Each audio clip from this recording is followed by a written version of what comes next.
Hi, I'm Allison Eden from Allison Eden Studios, and we're watching A Student's Perspective. Hi there, and thanks for tuning in to A Student's Perspective, the weekly series that connects students with designers, manufacturers, educators, industry professionals, and design media celebrities to hear their stories on just how they've gotten to where they are now. Through our conversations, we connect the past, present, and future of design to show just how much we can learn from each other to grow towards our fullest potential without prescribed limitations. Think of A Student's Perspective as a weekly design lecture series from the student's point of view. A Student's Perspective is a division of the nonprofit University Hall of Innovation, whose goals are to connect students with the design industry through design challenges and mentorship, and a collaboration with the Marywood University Interior Architecture Program in Scranton, Pennsylvania. All interviews can be found in their video format at www.astudentsperspective.tv. For more information or sponsorship inquiries, please contact universityhallofinnovation@gmail.com.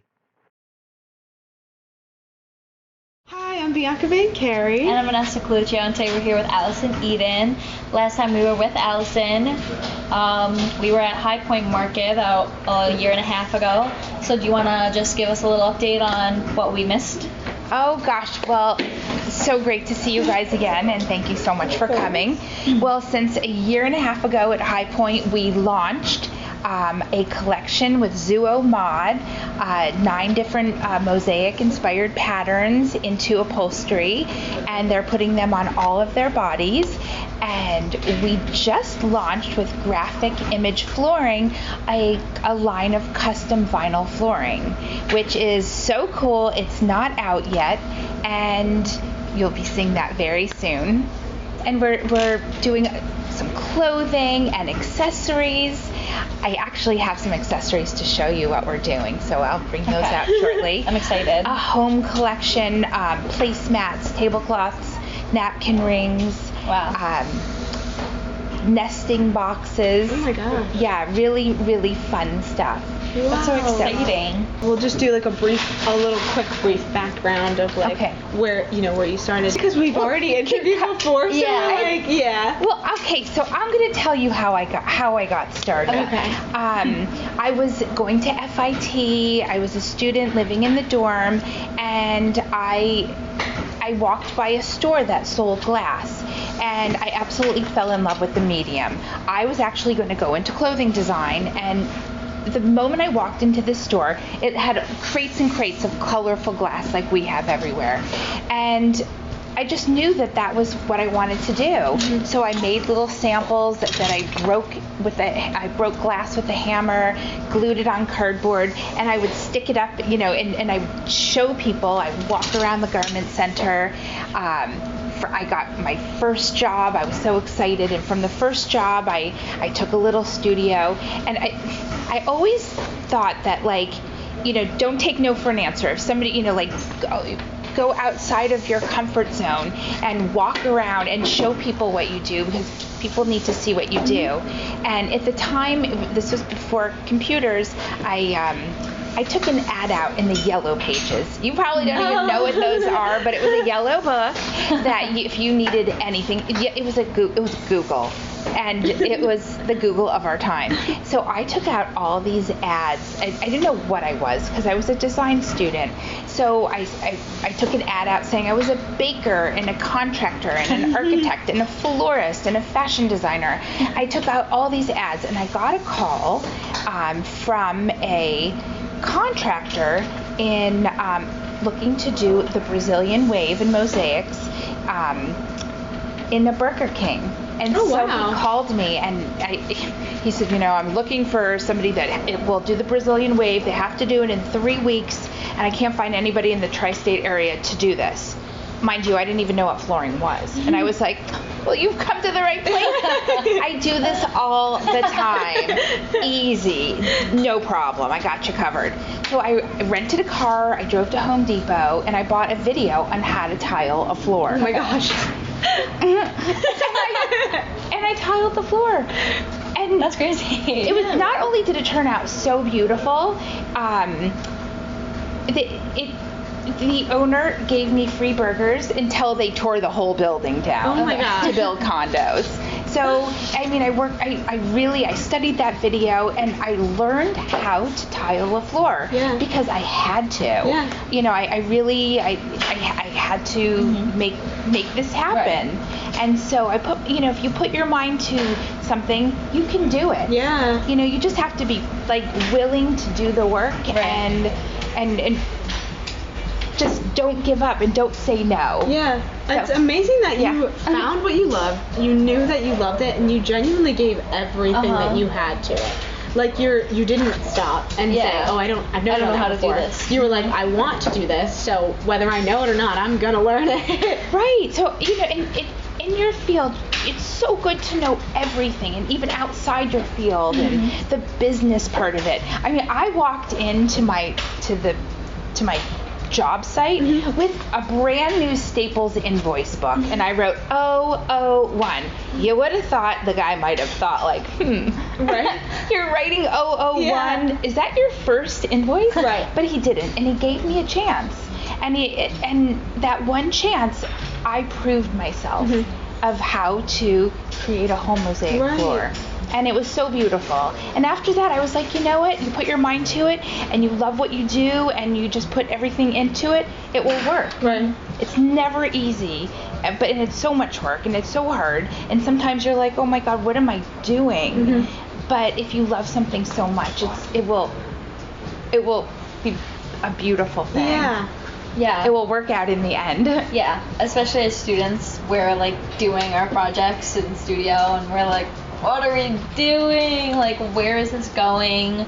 I don't know how to build this really, like, but it's like we love the thought of like the overall process and what it can be, so we're like always moving towards that.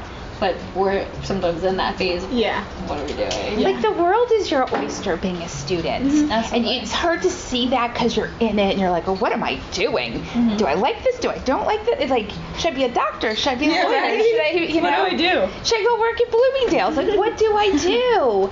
And it doesn't just come to you either. You have to try so many different things, and you really need to see, do I really like this? You just need to do what you love. Yeah. And I feel like in the studio, everybody loves what they're doing. And, you know, there's not that many art studios left in this country that, you know, you come in and you can just create all day long. And I feel so lucky to say this is what we do. We create all day. Yeah. And being an interior design student, you are going to be creating all the time. Right. Yeah. Right. And, you know, then you get into the real world where you're dealing with your clients. It's not just you creating, you're creating for them. Right. Yeah. And you have to listen, and you're going to be learning all the time because you have to listen to what they're telling you. Right. How I told you, we're doing this beautiful project at Disney, a very large project, and I thought we were creating a map, and really what I heard from the client is they wanted something so different. And so you need to hear what they're saying. Right.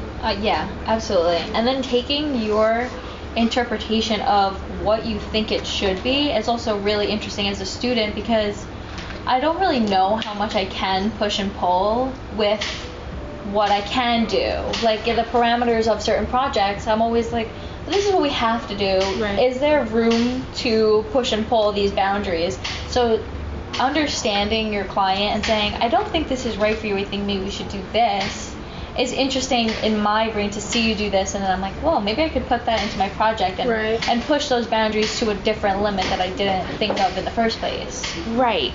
Like, I never say, oh, I don't think you should do something. I always, like, make it seem like I want to give you an idea of what I'm hearing from you, because then they're like, oh, yes, you heard me. Yeah. Because if you tell your client, well, I don't think, then they'll be like, what do you mean you don't think? Right. Like, so it's good to almost make, like, hear them, and you're going to give your opinion on what you're hearing and what you're learning from them. Right. And so it's such a nice thing to really listen to your client and hear what they're what they're envisioning, and how their design sense goes, because it's the collaboration between you and your client will be something magical if you both like can create it together. Yeah, of course. And they'll love their space, and you'll love doing it. Yeah. Not every client can be the easiest. That's okay. Yeah. But you'll get to the point where you're both on the same plane, and then just take off, and it's so much fun. Yeah. I mean, I love working with people to make their vision happen, and I have to think out of the box because I don't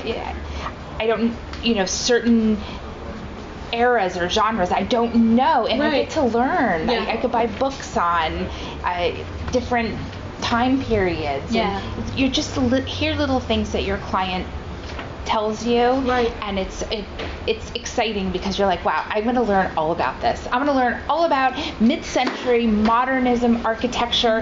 I never even thought about that before, and like you embrace it, and you learn so much. And then for your next project. And so it's a beautiful process. And as students, we're always curious to know how designers like you that are so successful, like, where do you start? Like, how do you find this inspiration? And then earlier we talked about how you went to Disney to create this, and you experienced Disney from your eyes. Yes. Yeah. So with this Disney project, the client said, we're going to fly you to Disney for 3 days, and we're going to take you to all the parks. And I was like, okay, all right. And from 8 in the morning until midnight, we were at Disney. I mean, we experienced everything from the food to the shopping to every single ride. And at one point I was like, it's a Wednesday at 3:00 and I'm on Pirates of the Caribbean. What am I like? I'm in the Twilight Zone. But when I left, I was like, oh my gosh, I know the map of this place. Yeah. I know the feeling. I know the tastes of everything. I got such an a lesson on why people love Disneyland. And I understood why it was the happiest place on earth. Because it was like I had an intensive at Disneyland. And at first, I was going in like, oh, we're going on Pirates, we're going in going into the Enchanted Tiki Forest. But then you realize, like, wow, the Imagineering designed some of the most amazing spaces, and Walt Disney was a visionary. And there's so many layers to what I saw, and I learned so much about even the people that go to Disney every single day. There are people that are devout followers of Disney. Very intense. I didn't know, and now I understand. Why? Because it's it's a place where young people and old people can be together in a beautiful, fun surrounding, and that was Walt Disney's vision for Disneyland, where families could come together and have a beautiful, enjoyable time. And you're not, you don't have the horrible thoughts of what's happening outside. You're in a fantasy land. And so I was so taken back that I took it for granted. I never really, experienced it the way I did it this intensive, which made this design that we're creating right now it was so easy. It made it easy. That was easy and fun and spot on. And I sent it to her, and she's like, I have goosebumps. This was it. And it was so easy to do because I listened, and then we experienced everything. And I think that's the beauty of design, is seeing every piece of where we are in our lives and every experience that we have, and then giving ourselves to that place in different ways, in different aspects and perspectives. Like you said, it's about the perspective of the experience. During this year, I have made it my motive to create spaces that evoke some sort of emotion or a feeling when you were within certain spaces. So you kind of just going to Disney over and over again, you're like, oh, this is fun, but then going there with the intent of understanding it or exploring these different things and not realizing one thing. And understanding your client and what they love, and how you can bring design and their vision to life. And it was really about listening to the client and in getting to understand what needed to be created. And and in the process of like going beyond even that relationship, then like you continue the relationship when you're actually building it too. Like you're in their spaces and you're like hands-on building your creation. Yeah. So what does that process look like for you? So we create everything in the studio. So we rarely go out. So that Disneyland trip was totally exciting. But we do all of our drawings here, all the computer stuff here. Everything is done in this building, and which is wonderful. It's from start to finish. We have all the glass. We have everything that we need. Yeah, that's awesome. And especially walking in here, we were like, our eyes were moving everywhere. We just wanted to jump right in. It was like you see a playground as a kid and you want to just jump right in. Absolutely. And we were like, we said something before. I said to her, because we were looking and I was like, wow, this is like amazing. And then I looked again, I was like, I didn't see that. It's like the more you look, the more you see. Like, oh my god, that's a woman. Oh my gosh, that's crayfish. Like it was The more you look, the more you see. And I love things like that. Because that, like, to me is what design is about, where you like feel something when you look at it. You're like, I didn't notice that before, and then you talk about it, and then you have a whole conversation about it. That, I feel like, is the most important thing to me about design, and I appreciate that. Yeah. Oh, thank you. Thank you. It's amazing to be able to come to your space, and not only you can feel the way that your space feels when you're speaking to you just in general, because you can see your work, and when we met you at market we saw your work but we didn't see your space, and then coming into it it's like, this makes so much sense. A reflection. Like it's, right. Oh, thank you. It's amazing. Well, I feel like this is such a happy, it's like our little cocoon. We've all been working together for years. And it's just, I find this is a very special place, and I love to be able to tell young people, like, really do something that you love. Life is short. Like, if you love something, go for it, because you get one chance. I mean, no, you have a million chances to do different things, but you know what? Try everything. And life can be so beautiful when you're doing what you love. It's not a job when you're loving it. I mean, it could still be a job. Like, not everything is easy. Of course. But, when you love something, it's fun. It's fun to wake up in the morning. It's, and then you end up, like, it's just like sprinkles on the cake. It's great. Like, you're working for a reason. And for an enjoyment. And I think you need to enjoy life and work hard. And I do believe working hard is so important. I mean, I just know I worked when I was 13. I was making clothes at 13. And I always really loved that interaction with the clients and just creating, always creating. When I'm not creating it, it's not a lot going on. So and I feel like jumping back to like ZUO and your connection with them and creating all of these connections in the way that we've connected with you at market, and then going back to how you have those pieces at ZUO. I do want to talk a little bit about them too, because they're really interesting, and I definitely think first, do you have a favorite piece from them? Oh gosh. Well, I love all of the patterns. I've certain body shapes I love, but every pattern that I made for them, I absolutely love in different surroundings. It's like the different moods of Allison Eden. They're all so different. I love it. But it's true. Like, there's a floral and a graphic, and each one, is really different and just has a different mood. Yeah, absolutely. What do those pieces look like? Like, what are maybe some elements that you could describe? Oh, I could show you. I could show you one of the patterns, one of the fabrics. Should I go get it? Yes. Okay. All right. Cool. Serious. And we're back. Okay, so here's one pattern that we made for ZUO. It's upholstery fabric. There are 9 patterns, and they're all on ZUO Mod's website, and you can see all the patterns. But the upholstery is just beautiful, and I used really some kind of interesting colorways that go with each pattern. But seems like florals are really, really in right now, and I love making florals. I think flowers are just so beautiful.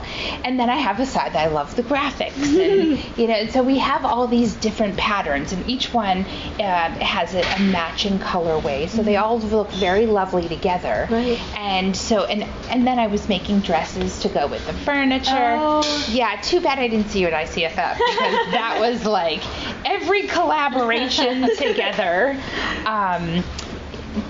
In one space. Right. And it was like we created a whole living room with Yeah. the Hearthcabinet firebox and the Reflectel TV and the ZUO Mod furniture and all the home accessories. Yeah. So that was like so much fun. Yeah. Speaking of those furniture boxes, the Accessories. furnace boxes, you showed us the furnace boxes for New York specifically. Yes. Do you want to talk about that a little bit and why? Because that was like a solution to a problem, but making it beautiful. The fireplace. The fireplace. Okay, so I am obsessed with this company. It's called Hearthcabinet, and they make fireplace boxes that go into any apartment. You could put it right here and turn it on, and it works. Yeah. So I collaborated with them, and I started creating these beautiful fireplace boxes that you just pop in a fireplace and turn it on, and you have this amazing fireplace. Yeah. So, and I started working with them and making their fire boxes, and it's absolutely incredible what we have been able to make together, because in New York City, you can't have a fireplace. Right. So, but it's a ventless fireplace. Yeah. And it's great for a designer to be able to be like, you know what? You're in a bedroom, let's put a fireplace right in front of your bed, where you couldn't have done that in a normal world. Yeah. So, but it is real fire, and it's just incredible. And so I love working with them, and we are working with Reflectel TVs, and we're making frames around the TVs, and so I have these really fun collaborations going on, and that is so nice to be able to work with other creatives. Right. Totally different from the furniture to I have a rug collection that I've created a lot of different rugs in our patterns. Yeah. And then the clothing. The clothing is like right now one of my favorites because I love sewing, and I love making these fun outfits to go out with, and trying my hand at something a little. Oh, this is an outfit, by the way. I was gonna bring it right. Modeling it. Right. Okay. So that's one. But it's just so much fun when you can take one design and put it into many different things. It's so exciting what you can do with our field. Yeah. Overall. Yes. Yeah. It's like constant stimulation. Yeah. Absolutely. And even with the designer that was here before, Jody. Yes. And the pattern of the couch, and then she had the leaf pillows that like match the pattern. Right. It's like taking these little pieces and translating them differently. It's like so cool to see in design. I really like that. Oh, it was so great that she was here because she thinks out of the box. Right. Yeah. Therefore, when you think out of the box, it's so nice because really people are looking for that. Yeah. They could shop on Wayfair and, just shop a photo, a Pottery Barn picture. But when you could go in and give somebody like their total Shangri-La, and be like, oh my God, I want to come home. Yeah. It's like, I this love is my world Yeah. now. Yeah, absolutely. And a home is very, very important. Yeah. So I think that It's your safe space. Yeah. Yeah. And so why not make it fabulous? Right? And why not make it fabulous? I love that. Fabulous. Yeah, right? Absolutely fabulous. I love Looking at the like fabrics and textiles that you've made and seeing the mosaics that you have here, how does one translate to another, like from glass to fabric? So these are all directly from the mosaics. Wow. We photograph them very, very well, and we color code them, put them into a computer program. But these are all directly from the mosaic. That's amazing. Yes, and then what's fun is that I could change colors, whereas I can't change colors on an original piece. But here we could play around, and somebody has a purple combo, we go, you know, we give them different ideas. The fabric is so much fun to work with because it can go on anything. I mean, I've been upholstering everything at this point, which is like I'm having the time of my life making pillows and you know, duvets and just clothing and just anything. So whereas, you know, mosaics are really just, you know, flat surface. And you mentioned a little bit before about the process of creating and having the hands-on experience. How often do you actually go digital? Oh, well, our very first digital project is the Disneyland project, which we just started like Monday. So everything has always been done by hand. But so we're really excited to kind of like try something new. And then, you know, be able to offer somebody in the studio like, hey, let's learn a program together. Let's learn Photoshop. You know, and create the mosaic from that, because it will be a mosaic. It will be a mosaic once we get the artwork down. So that is like that's so new for me. Because normally we hand draw I have rolls of templates, paper templates over the years, and it's just something brand new and fun for us. It's so exciting that you guys are still constantly learning too, and it's reassuring for us as students that we're not done learning. So we're not behind, because everybody is still constantly learning. You're never done learning. You can never learn too much. Like I was given a license about rugs, and I got to like really get into like, what is a rug? What kind of, you know, how are these made? Who makes them? What kind of material? What about the colors, the softness, and stain resistant. I started learning about rugs, and it was like, oh my god, I love rugs. I want everything rug. Because when you learn about something, you really enjoy it. So. And you said it. You mentioned before. You know, you're experts in glass now, and you're experts in these materials, and it's not just because you've researched them thoroughly and you know what they are, but it's because you've challenged the material. Like you've challenged this material, and now you've created this beautiful piece, and you see it in every single one of your pieces. It's like, and you're saying glass is so strong, and when you said that, I went, glass is so strong, that breaks so easy. I know, that's exactly what I thought too. And then you were like, no, it really does not. Look at what it can do. Perfect. So going back to looking at your fabrics, it's going back to that push-pull boundary that I said, where I said before, where you have these textiles, and then time out. You have the tiles. You have these tiles, and you turn them to textiles, and it's really cool to see you manipulate materials and use them differently, because sometimes I don't always think about how one thing can translate to another, like a mosaic to a textile into a fabric, and then you put it on a chair, and it's like such an interesting new piece. It's like very interesting to think about. Well, it was so new when I saw the picture of the mosaic that I sent to the fabric company that printed the fabric, and then they put it on the chair. I was like, oh my gosh, this is amazing. This is so... It can be molded. It can be moved. It's not flat anymore. It can be repeated. There could be hundreds of couches, not just one piece. So, but the beauty is that I keep all my originals, and then from that, those originals have many babies. Whereas when it was just mosaics, I was not able to. I could recreate all day long, but it would take hours, and it would never look the same. So I'm able to keep that baby. And have other babies of those babies. Of course. I mean, that's the iterative process, and that's the beauty of design. Is like, you know, you can make it something as many times as you want to make it before you say this is the one. So, and to have that original, but then also to be able to say, okay, this is beautiful. How do I change it just a tiny bit to make it feel a little bit different? So it's a wonderful thing being able to translate your artwork into other mediums as well, and learn about those other mediums.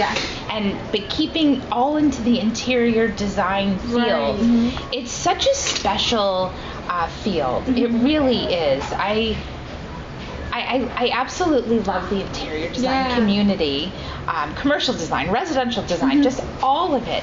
It's really special people that are so creative, and it's so much fun working together with other interior designers as well, like seeing their visions. And I find that I'm very lucky to do what we're doing. Yeah, and the connections that you make too with, like you said, it's a beautiful community of really wonderful people, and the connections that you make, I feel like we've learned are close to everything for your career, because you know, when you meet somebody and like you said, they take a chance on you and you take a chance on them, and then you have that interpersonal relationship. It's wonderful how much you can actually do with that in our field. Yeah. It's true, and it's nice. Everybody helps each other, and there's so many resources for interior designers, and I can't say anything more wonderful than this field. Yeah. Well, that's why I feel coming here, like into this studio, we were like, just like taken away by like the design and being like, this is what we could do one day is like awesome as a student to like look at. Yeah. And to see, we create. We're the makers of what you're choosing. Right. And it's really good to see the behind the scenes it always of is. how things are made. I love that TV show, How Things Are Made. That's so fascinating. It's so fascinating. You know, you could watch a candy bar, you know, and you're like, wow, I'm so into that candy bar. Seriously. Like once it's really nice to learn these things. Yeah. Speaking of how it's made, are there moments where you have like a piece that you're like in the middle of and something kind of goes wrong, and then like you have to kind of backtrack fix it? What do you do for that? I just fix it. So it's so easy to fix something when you're working right into it. So fixing it is not a problem. If you're working on something and you don't like the way it's going to look, stop right there and make sure you love it. You need to love every process of of every part of the process. I think that's really important for us to see. Because there's times where we're like, oh, scrap that, and then we kind of get rid of it because we're frustrated about it. Don't get rid of it, put it to the side. But if you know that you're not fully invested in that piece yet, give it time to grow on its own and step away from it, and then continue to grow it. And I think it's reassuring to know that artists do that. Oh yeah, and that's okay. If you're working on, you don't always like connect with the piece. And you might be like, no. This isn't it. This is not what it's going to be. And you just start fresh. And that's the beauty of creating. You could just stop and start. I suffer from that. Sometimes too much. Where I'm creating, oh my gosh, my poor professor, she probably hates me because I'm like making. And then I'm like, Maria, I hate this. I can't put it in my project. She's like, Vanessa, what are you doing? Finals are next week. And I'm like, I just think it has to be so completely different all of a sudden. And it's crazy because she's always like, Vanessa, don't get cold feet now. Like, she just had this really list now. And I'm just going to tell her that that's the beauty of design. I'm going to use it as my excuse now. Well, you can always like start at a certain spot and then say, okay, where did I leave off that it lost my heart? And then maybe push that piece to the side for now and then continue forward. Or maybe it's an element that just needs to be removed that's not fitting in the box. And so maybe, you started it so there were things you liked about it, and maybe it's just one little thing you need to change, and then you're like, it's there. I just did that recently. And normally that happens. It's like an aha moment. It's a little bit inevitable in our process, because you're creating something that's not been created. I mean, if it's coming out of your mind, you need to think about it. You need to change things. You need to alter it, and then you're like, it will come to life. I think if it's been done, it would have been a lot easier. So it's more fun to have the challenge. That's true. So you've already given us quite a bit of advice, and we've asked you in previous interviews, but we'd love to know again. If you could go back in time and give your younger self a piece of advice, going forward through your career, what would that be? Do what you love. Work hard always. And knowledge is power. Know your field. Know everything that you need to. I feel like that is so important. If you have the knowledge that is so powerful. Yeah. And really just, I think, follow your passion. Yeah. Don't give up. It's so easy to give up. Yeah. So easy to say, like, I don't know. Yeah. Never give up. If you love something Absolutely. and you believe in it, keep going. Absolutely. And I love the knowledge is power. Yeah, me I too. think, like, you've proven it in every single piece that when you know about something and you know that, one, I know my material, and two, I know the emotion and the feeling that I want to put into it and express. Yeah. Everything comes from that, and you can feel it looking at the pieces too. Absolutely. Yeah, it's amazing. Of course. Thank you for sharing Yeah. it with us. Yeah, I really do love looking at these pieces because they're thought out, yes, but you know what you could do to each of them. Right. Like like you said before, you know the glass, you know how it works and how strong it is, so you know what you're able to do with it, and that sense of knowledge is power, and your work is like triumphant. Thank you. Yeah. Yeah, thank you so Thank you much. so much. Yeah, we really appreciate you welcoming us into your space. And, Yeah, I mean, absolutely. During showing your us work everything. day. Yeah, seriously. Oh gosh. Well, it was so much fun, and Yeah. you're always welcome to Thank come you. back. Thank and you. I'm always like happy to share anything that I can with a younger generation, Yeah. because we need we need the next generation Yeah. to Yeah. really take this and run. Yeah, we're Yeah. here for it. And We're you're- running. You're so inspiring that I want to like go home and smash Yeah, glass and seriously, put it and together. start, yeah. We're going home and making disco yeah, balls. seriously. Yeah. It's amazing. Oh, thank you. Yeah, of course. Thank you so much for joining in today, and thank you, Allison, so much for everything. If you enjoyed this conversation, give it a like, comment, and a follow. And tune in next week as the conversation continues from a student's perspective. We hope you liked this discussion with the design industry from a student's perspective. Please like, share, and comment, and stay tuned for more inspiring conversations to come.